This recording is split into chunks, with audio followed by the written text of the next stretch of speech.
off. Here we go. Yay. Good afternoon. We are just going to give others a couple more minutes and then we'll get started. Sounds good.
All right, Breonna, I am going to hit record. Oh, it's already automatic. Go right ahead. Oh, okay. Good afternoon, everybody. My name is Breonna Wilkes. Let's go to the next slide because it's got what I'm going to say. All right. So I am a substance use counselor. I work for Center for Child and Family Services. I have been working in the substance use intervention fields for 9 years. 4 of those years, I have been working with youth, adults, couples, and families in general mental health counseling while still working with substance use intervention. I would like to start today start the webinar with a guided meditation. So if you could just, I didn't even say what this is about. This is about the impacts of alcohol and drug use on the brain. We're going to talk about alcohol and marijuana primarily, but then we will go into information about some other drugs. And then finally, we will talk about healing and well-being.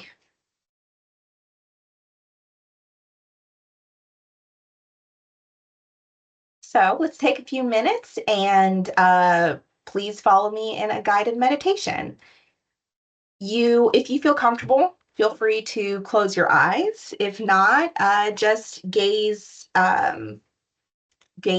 lower your gaze to something in front of you. Go ahead and find a comfortable position. Adjust your posture to bring a little bit more comfort. Set your spine upright and relax. Let's take a few nice deep breaths. So in, out. Another breath in, filling up your belly, and out, exhaling slowly. Take one more deep breath in through your nostrils. Breathe out. Arrive fully in this moment. Let go of thoughts or stories as we return back into our bodies. Feel the soles of your feet or wherever your body makes contact with your seat. Notice any sensations, vibrations, pressure, tingling in your body. Feel a sense of support from the ground or seat beneath you. Shift your attention to your thighs and feel gravity pulling you down slightly. You may remember that you're supported and safe in this moment. Now bring awareness to your shoulders. Allow a sense of relaxation and softness throughout your body. Bring attention to the space between the eyes and the muscles of the face and jaw, just allowing them some kindness and softness. Allow them to relax. I want you to listen into the space around your heart. Listen into the space of your heart. Ask yourself, what am I needing most? See what arises. Perhaps you need a sense of calm or balance. Maybe you need growth or strength or self-trust. Maybe you need a sense of connection or love. Whatever it is, allow that intention to grow in strength. Allow that intention to fill up the space of your heart. Like a golden light, let it fill up the space of your chest. Allow that intention to find what you are most needing right now and let it fill up your body. Let your intention spill out beyond you. And in this next moment, offer yourself some compassion. Compassion for the challenges you faced and continue to face. Offer yourself a sense of ease, a sense of nurturing. See whether you can bring yourself to treat yourself as you would a child or a close friend who's going through a difficult moment. And in any difficult moment, ask yourself, can I simply be kind to myself right now? Even in this moment of uncertainty, pain, or discomfort, even in moments of fear. Now, let go of that intention. Come back into your body, into your environment, feeling supported by your feet on the floor or your thighs on the chair. Offer gratitude to your body sitting here, breathing, and gratitude for the people sitting here virtually with us. Just breathing, just being.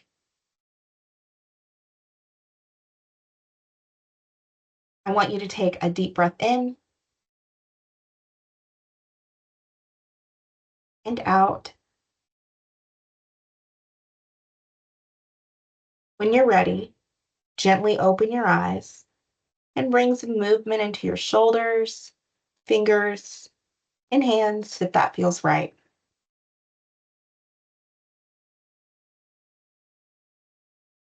Thank you for following along with me. Feel free to turn on your cameras if you feel comfortable.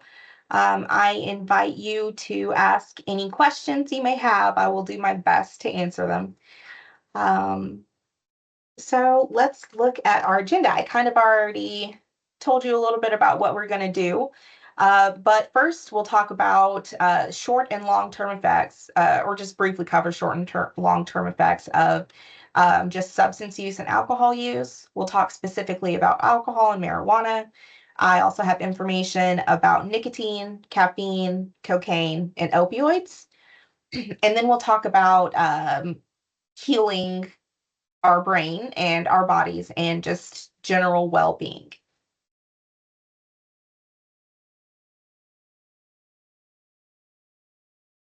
So this is a lot of words, but I'm going to go ahead and read them to you.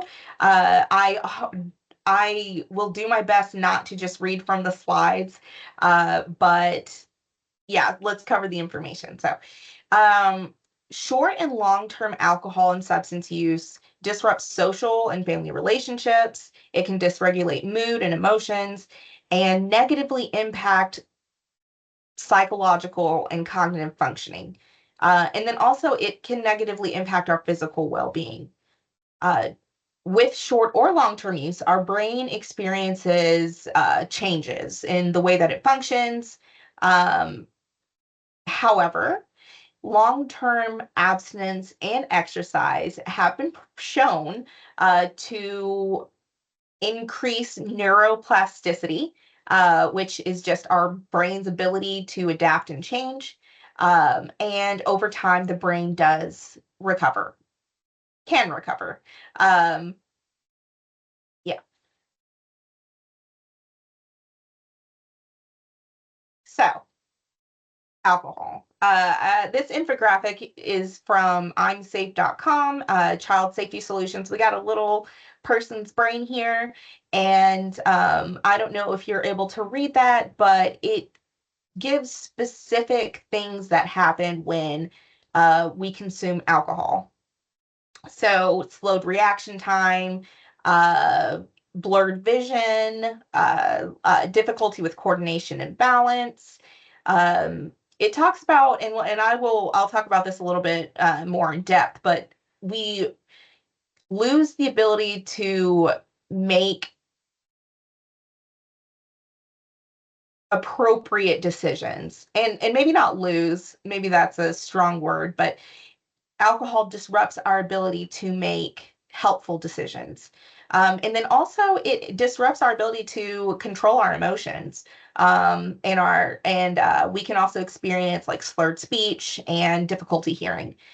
Um, Drinking alcohol disrupts thinking and behavior. Our ability to plan, problem solve, and think ahead is impacted. Our ability to understand and respond to the world around us is negatively impacted. We struggle to focus on physical movement if we're intoxicated, and the ability to plan what action to take next is impacted. So drinking makes it harder to detect when something is not right in the environment. It becomes harder to decide what input from the environment is important for the situation, and the ability to stay focused and ignore distractions is altered. We lose our unique ability as humans to remember useful past experiences and then decide what actions to take based on those previous experiences. So basically, we can lose our ability to follow a plan and act on that plan. Something important to know is that the development of addictive behaviors involves the brain learning to associate alcohol with behaviors, with rewarding behaviors. So those behaviors might be consuming alcohol and having fun. It might be consuming alcohol and feeling less anxious or like you fit in more. And so our brain believes we are um,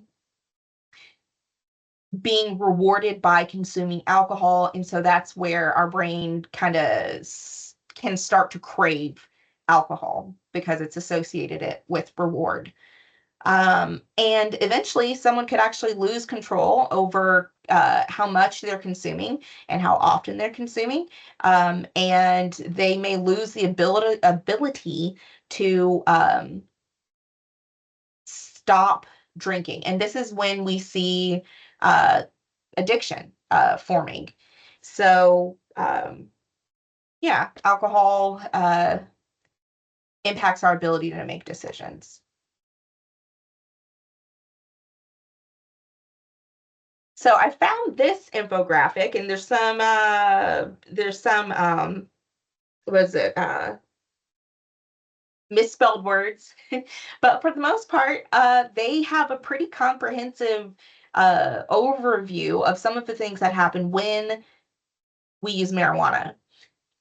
So marijuana disrupts thinking and behavior as well. Some of the issues are short-term memory issues, difficulty paying attention to our feelings, our emotions, our thoughts, which impacts decision making. And we may also have, depending on the how our unique bodies interact with marijuana, we might have difficulty controlling body movements. Um, and also with the increased amount of THC, um, sorry, I'm looking at the chat at the same time, but yes, we are recording this and you'll be able to access the recording. And if you'd like me to send the slides to you, you could, I don't know, Joy, could we send it to their email or something like that?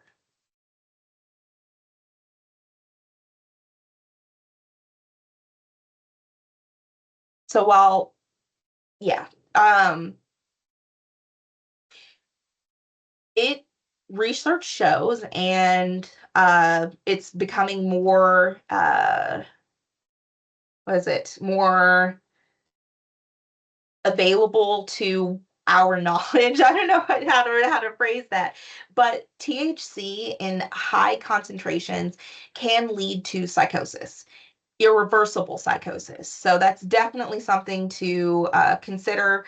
Um, and it's being seen in youth as well as adults, but primarily with the developing brain. Cannabis and marijuana can impact cognitive functioning, like the ability to plan, reasoning, problem solving, and long-term memory, like being able to recall long-term memory. It also, well, I said this, but it affects short-term memory and the ability to regulate attention, emotions, and behavior. Control over body movements can be impacted, and similar to alcohol use, marijuana disrupts our ability to make a plan and follow that plan. Um, Dopamine is a pleasure-related chemical in the brain, and when we use, eat, smoke, however marijuana is intaken, um, it causes dopamine to be overproduced in the brain, um, which hijacks our reward system. And I was talking with the alcohol, addiction forms very similarly with all of these different substances. Dopamine is the chemical that the brain chemical that a lot of substances and alcohol act on, to create overproduction. When our brain has a lot of dopamine, we can feel euphoria. We'll feel the effect, like the being buzzed, high, euphoria, like I just mentioned. That can hijack our reward system and make our brain associate using behaviors, or drinking behaviors with pleasure, and that can lead to addiction. Um, Also, in youth, research shows that consuming marijuana can lead to issues with mood, so worsening mood symptoms. And then also, it's shown to decrease educational achievement. Um, and the effects, as we can see, the effects of marijuana are directly, if you look at the specific long-term effects, some of those things happen with short-term use as well. But all of these things that we're looking at here in this infographic, they very well contribute to the ability to function well in school and function well in a job, um, because of the negative impacts on our cognitive abilities. I don't have a pretty graphic for this one, but I wanted to talk about nicotine, and then caffeine. So I'll start with caffeine. I looked through several research studies, and I had trouble finding um, information about the negative impacts of caffeine use. Now, when we think about like regular or caffeine use. So like, one 8-ounce cup of coffee, black coffee in the morning, that would be that wouldn't be an excessive use of caffeine. But we do know that with excessive use of caffeine, and I couldn't give you a number of what's excessive, but more than that, 8-ounce cup. And it also depends on what time you use it in the day. But yeah, excessive use of caffeine can cause issues with your heart. It can cause nervousness, anxiety, jitteriness, um, and short or non-excessive use in the short term, uh, caffeine has been shown to improve reaction time. It increases the speed of information retrieval. So that's, remembering things from your short-term and long-term memory. And it improves the speed at which we process information. Um, so caffeine specifically, although uh, we have evidence that it can be uh, useful or helpful. Um, Excessive amounts of caffeine, like usually one energy drink has an excessive amount of caffeine in it. It's like 3 to 4 times of what's in a cup of coffee. Those things can lead to issues with your heart, and especially with long-term use, issues with your heart and issues with anxiety and nervousness. And nicotine. So vaping, smoking cigarettes, the pouches and dip, all of those different forms of nicotine reduces our ability to pay attention to long-term tasks. I guess we could say that it can increase impatience. Um, I mentioned neuroplasticity at the beginning of the webinar, and I'll mention it again at the end. But nicotine actually makes it harder for our brain to adapt and change and recover. Um, it can also lead to depression in children. And just like alcohol and marijuana and all of these other substances, it influences the brain's reward system, and it increases the amount of dopamine that is being produced when we're using it.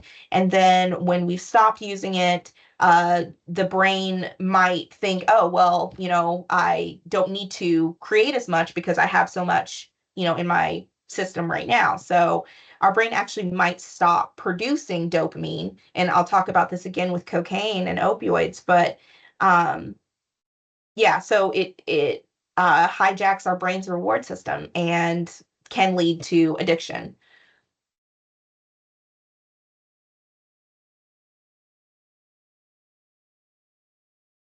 So, like I just mentioned about that dopamine, when we use substances, what happens is that we I don't want to get too sciencey.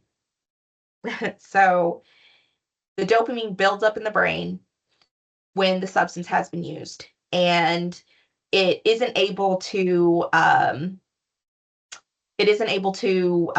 be released like it's supposed to, because it isn't normal. It isn't normal for our brains to have high amounts of dopamine that is just sitting there. There's something like, depending on the drug, or the substance, it increases the production of dopamine like significantly. And so when that happens, our brain gets the signal that it has plenty of dopamine. It's getting dopamine from outside sources, and so it doesn't need to naturally produce it anymore. And so that's when we see people who stop using. And this isn't for everyone, but some people, they stop using, stop drinking, and then they experience a period of um, uh, the word that's the only word coming to my mind is anhedonia, but um, they might experience a depressed mood, lack of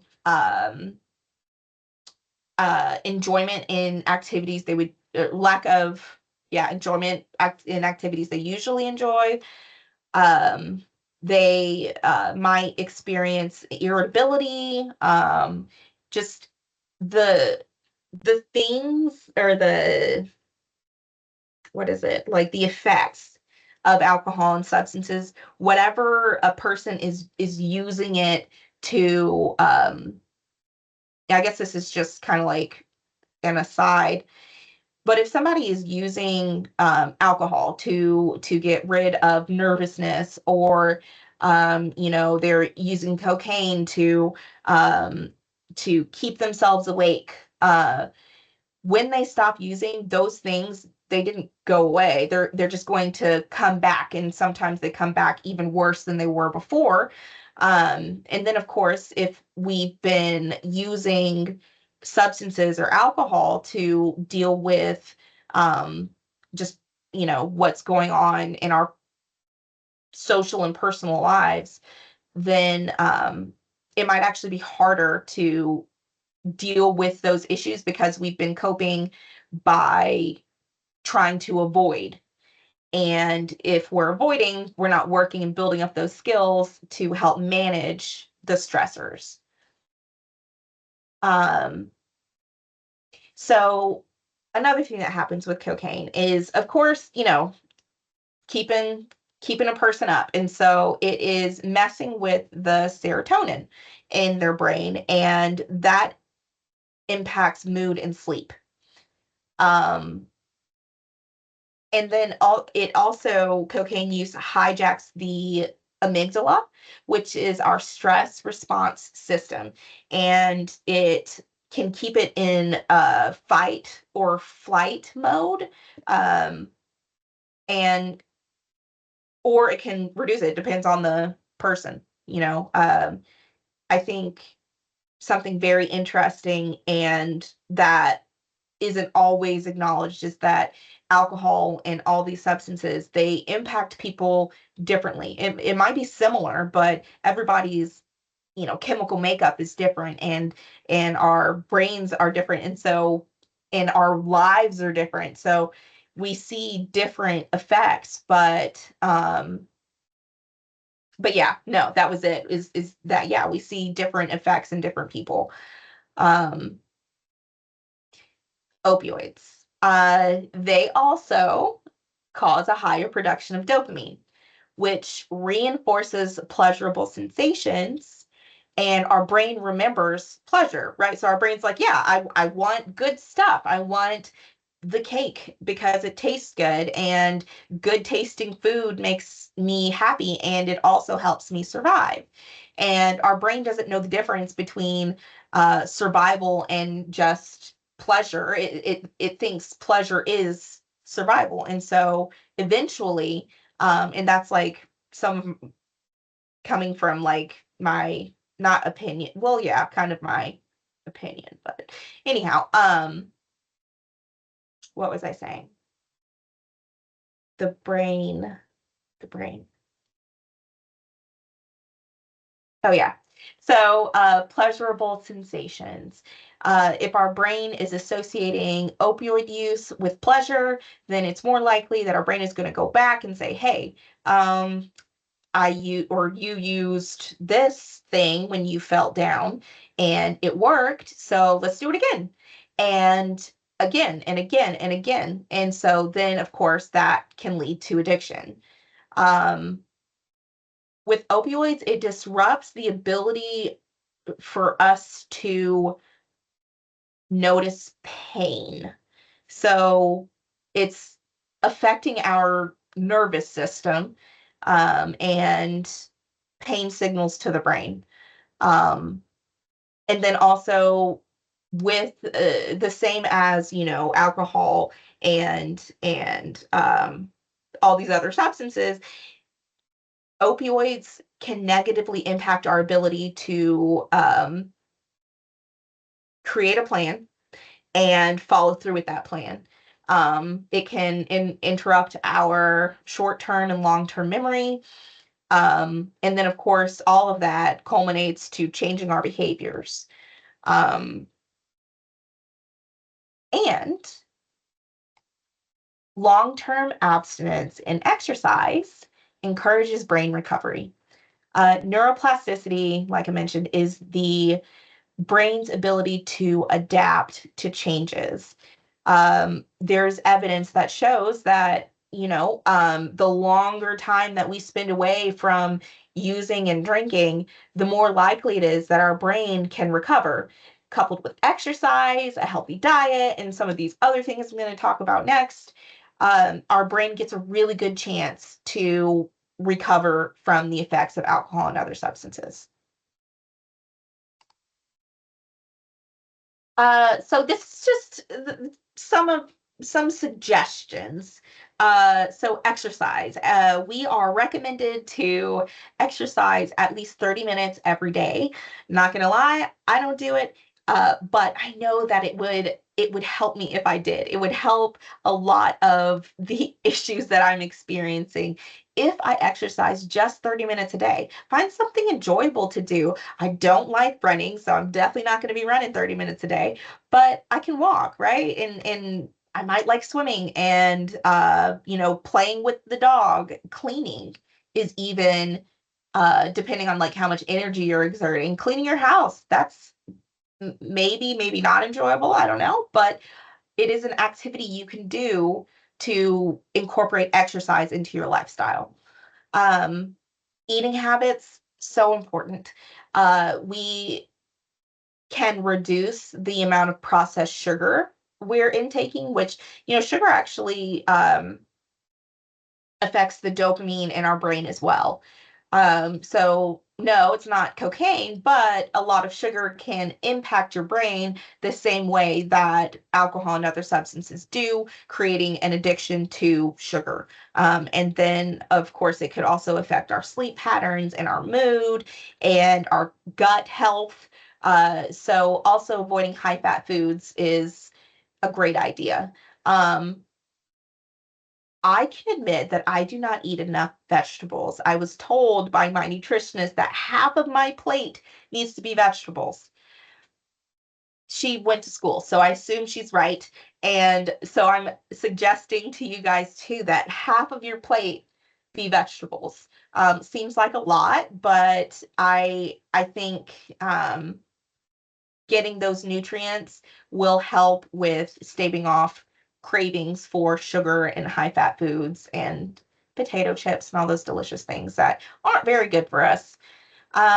Socially, we are social creatures. Humans are designed to be in community.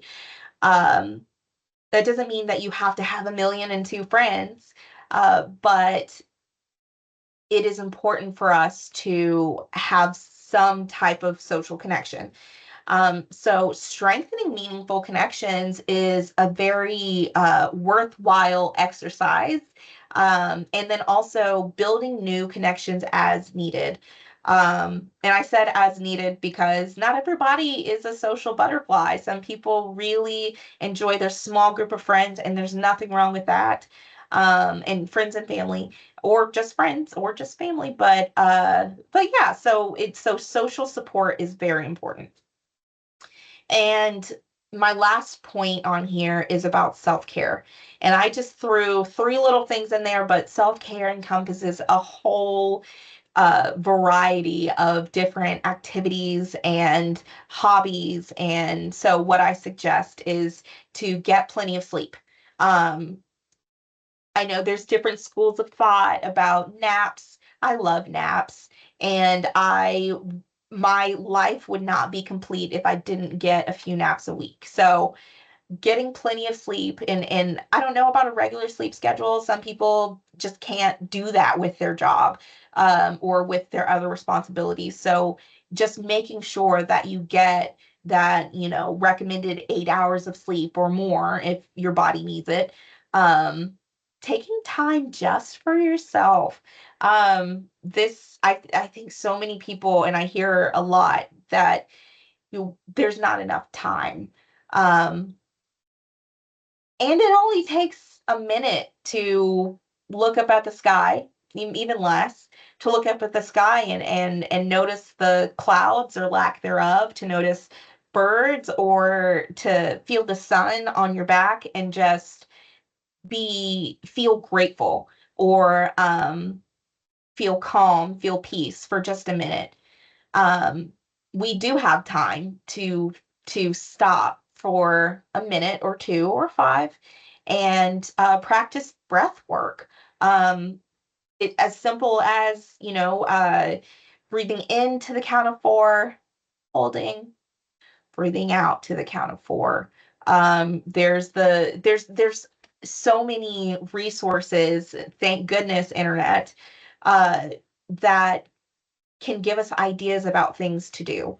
I absolutely love going and using Google to find new coping strategies, new hobbies. I have lists and lists of hundreds of different things, different coping skills. And while coping skills might sound like something that you have to really work at, it doesn't have to be a strain. It doesn't have to be something brand new or something you've never tried before, although that is a good idea. It can be something you already do.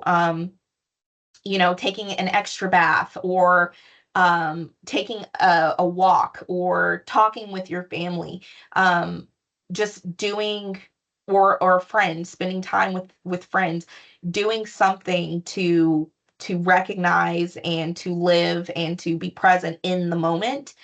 And then just noticing that there are things to be grateful for, there are things to appreciate, um, and there are options outside of alcohol and other substances to bring us pleasure and bring us joy or happiness. Um, and I think the last piece, I don't have a slide for this, but um, no amount of alcohol is going to be recommended by a physician for anything. Um, Alcohol, in my opinion, and scientifically, the composition of it, it's toxins. So while we may choose to use alcohol, there is not really a safe amount to use. So my suggestion, my encouragement is to find something to put in place of alcohol or other substances, because we can create, or we can remove things from our lives, but if we don't fill the void, something else is going to fill that void, and we want it to be healthy, so, or helpful. So yeah, that I appreciate you being here, and I want to thank you for your attention. um Here are my references. Looks a little funky, but there they are. Um, are there any questions?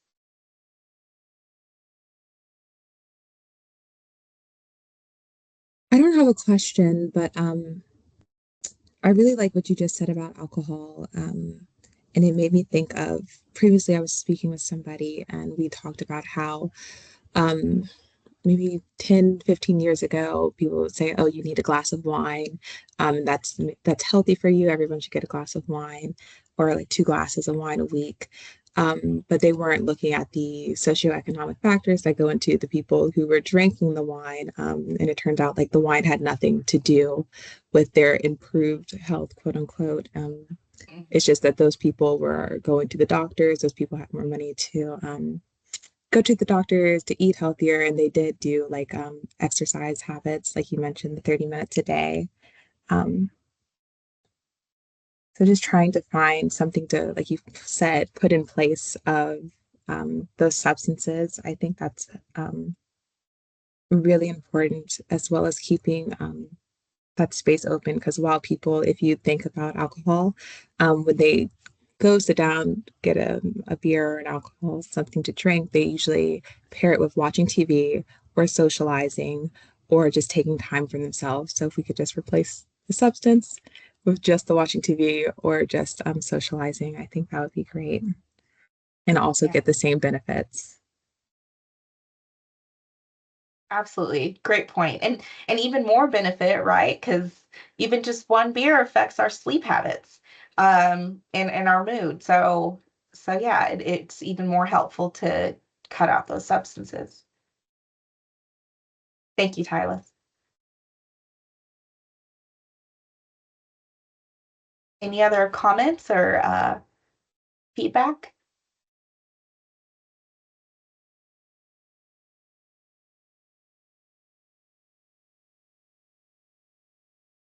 Great job. Thank you, Joy. And yeah, thank you all. The webinar is recorded. That'll be up on the Historic Triangle Drug Prevention Coalition website. Um, I believe it's under the committee, Prevention and Education. Is that right? Yeah. Yes, and then I can send a direct link to everybody who registered afterwards. Yes. And I can send you the slides, Joy. So, like, if they just want to Yes. look at the slides separately. Yes, ma'am. Okay. Thank you. I appreciate that. You're welcome. Awesome. Well, thanks, everyone. Yes. You'll have a great day.